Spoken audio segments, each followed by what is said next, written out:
Hello everyone, welcome back to my channel. तो आज मैं आपको थोड़ा टिप्स दूंगी बैंकिंग के लिए। तो आपको जैसे पता ही होगा कि ऑलमोस्ट जो बैंकिंग एग्ज़ाम्स होते हैं उनमें मतलब सेम ही ऑलमोस्ट सिलेबस होता है। तो आज मैं क्वांट का सिलेबस डिस्कस करने वाली हूँ। तो जैसे क्वांट में आपको दिख रहा ही होगा, कुछ कुछ टॉपिक्स दिया हुआ है। Simplification, profit loss, mixture allegation, simple compound interest, surds indices, work and time equation, ऐसे बहुत सारे टॉपिक्स मिलेंगे। तो इनमें से क्वांट को अगर आपको ठीक से करना है तो आपको एक चीज़ ध्यान में रखना होगा। पहला बात, speed maths is the most important part जो स्कोर आपको इजीली दिलवा देगा without any kind of thinking. मतलब आपको ज़्यादा सोचने की ज़रूरत नहीं है।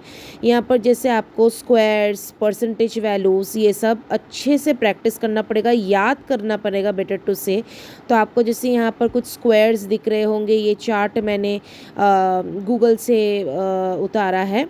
तो ये अगर आप याद करना बहुत ज़रूरी होता है, 1 से 30 तक स्क्वायर याद करना बहुत ही इंपॉर्टेंट है, क्योंकि आपको अगर मल्टीप्लाई करने जाओगे तो it will be very difficult. तो ऐसे क्यूब्स भी मिलेंगे आपको। फिर यहाँ पर कुछ फ्रैक्शन वैल्यूज़ दिए होंगे, अगर आप इसे स्क्रीनशॉट लेना चाहते हो तो ले भी सकते हो। तो square values, cube values, percentage to fraction values, फिर आते हैं टेबल्स। ये सब याद करना बहुत ज़रूरी है, बिकॉज स्पीड मैथ्स में ये आपको बहुत हेल्प करने वाला है। जैसे यहाँ पर मल्टीप्लिकेशन टेबल्स आपको दिखेंगे, मिनिमम 30 तक याद रखना तो ज़रूरी है। और आपको अपने माइंड को ऐसे ट्रेन करना है कि याद से ज़्यादा वो आपका हैबिट बन जाए। जैसे हम लोग गाना का लिरिक्स याद रखते हैं ना, वैसे आपको ये भी याद रखना पड़ेगा कि हाँ ईजिली, ताकि आपको याद रहे, ताकि आपका स्पीड मैथ्स ठीक हो। नेक्स्ट आता है एरिथमेटिक। एरिथमेटिक में देखिए सबसे जो इम्पॉर्टेंट थिंग है वो होता है शॉर्ट ट्रिक्स।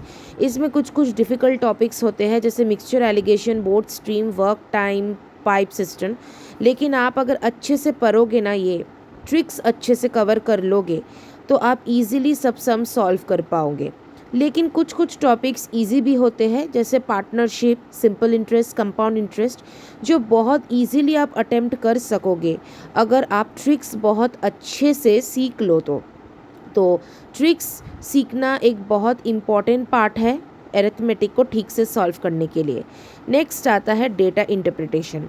डेटा इंटरप्रिटेशन देखिए, आपको सबसे पहले क्वेश्चन को जल्द से जल्द पढ़ना होगा, क्योंकि वो बहुत टाइम कंज्यूमिंग होता है, क्योंकि क्वेश्चंस लेंदी होते हैं। उससे अलावा कैलकुलेशन करना बहुत ज़रूरी होता है, इज फास्ट जिसको बोलते हैं। और मैं तो पर्सनली केसलेट डीआई को मतलब स्किप ही करती थी।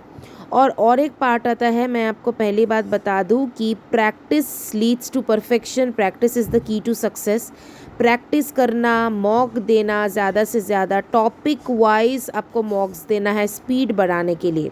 जब आप मॉक्स दोगे तब आपको ध्यान रखना पड़ेगा, आपको एनालाइज करना पड़ेगा कहाँ मिस्टेक हो रहा है, कहाँ ज़्यादा टाइम लग रहा है। तो वो अगर आप नोट डाउन कर लोगे और नेक्स्ट मॉक में बेटर करने की कोशिश करोगे तो आपके लिए बहुत अच्छा होगा। सो ये क्वांट के कुछ ट्रिक्स है। Hope you like this video, it helps you.